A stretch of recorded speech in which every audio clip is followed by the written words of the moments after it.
الحمد للہ کفا وسلام علی عبدہ المصطفیٰ صلی اللہ علیہ وسلم وعلی آلہ واصحابہ وازواجہ وذریاتہ واہل بیتہ وبارک وسلم تسلیما کثیرا کثیرا اما بعد فقد قال اللہ عز وجل فی کلامہ العظیم اعوذ باللہ من الشیطان الرجیم بسم اللہ الرحمن الرحیم یا ایہا الذین آمنوا کتب علیکم الصیام کما کتب علی الذین من قبلکم لعلکم تتقون وقال النبی صلی اللہ علیہ وسلم اذا جاء رمضان فتحت ابواب الجنہ وغلقت ابواب النار وصفدت الشیاطین رواہ مسلم۔ بزرگوں، دوستو، اللہ کے نیک صالح بندو، رمضان المبارک کا مہینہ بالکل قریب آنے والا ہے۔ ہر ایمان والے کو چاہیے کہ اس کی مکمل تیاری کرے تاکہ اس مبارک اور محترم اور عظیم الشان مہینے کا کوئی لمحہ ہمارا اللہ کی یاد سے غفلت میں نہ گزرے، اس لیے کہ اللہ رب العزت نے ان روزوں کی صفت یہ بیان فرمائی کہ اللہ کا بندہ متقی بن جاتا ہے، پرہیزگار بن جاتا ہے۔ اس لیے اللہ نے ارشاد فرمایا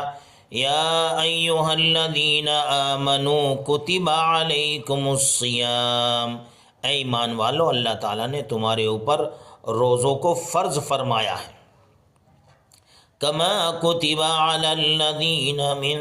قبلکم، جیسا کہ تم سے پہلے لوگوں پر فرض فرمایا تھا۔ لعلکم تتقون، تاکہ تم متقی بن جاؤ، اللہ کے پیارے بن جاؤ، اللہ کے قریبی بن جاؤ۔ تو مقصد یہ ہے روزوں کا، اگر ہم روزوں کا اہتمام کریں گے اور اس مہینے کی قدر کریں گے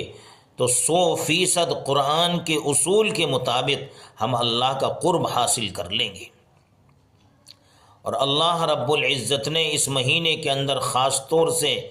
یہ بات رکھی ہے کہ اس مہینے کے اندر اللہ رب العزت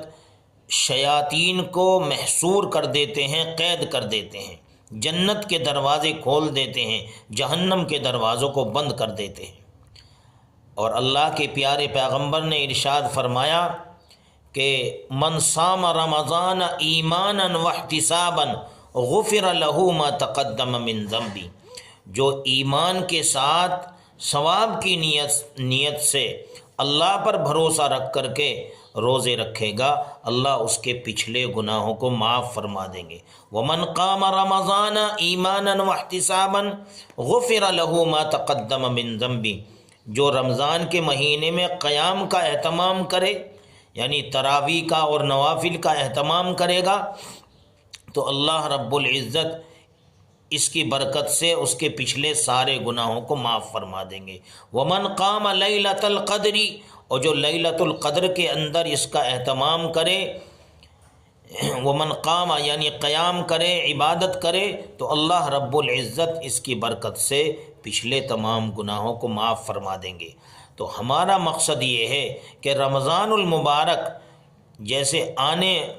آنے کے لیے تیار ہے اور قریب ہی آ چکا ہے، ہمیں بھی اپنی تمام مصروفیات کی ترتیب دینی چاہیے اور اپنے مشاغل کو اس طریقے سے بنانا چاہیے کہ اس میں کوئی لمحہ، کوئی دقیقہ، کوئی منٹ ہماری ضائع نہ ہو، کھیل کود میں، موبائلوں میں، ادھر ادھر کی سیر و تفریحات میں نہ جائے، بلکہ ہم یہ ٹھان لیں کہ انشاءاللہ آنے والے رمضان میں ہم اللہ کا قرب حاصل کریں گے، متقی بنیں گے، تراویح کا اہتمام کریں گے، تلاوت کا اہتمام کریں گے،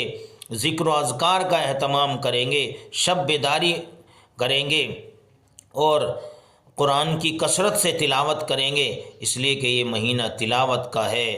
اللہ کی جانب سے بخشش کا ہے۔ اللہ اعلان کرواتے ہیں یا باغی الخیر اقبل، اے خیر کے متلاشی ذرا آگے بڑھ، اگر تیرے اندر خیر کی جستجو ہے تو آگے بڑھ، اللہ کا قرب حاصل کر نیک اعمال کر کے۔ یا باغی الشر اقصر،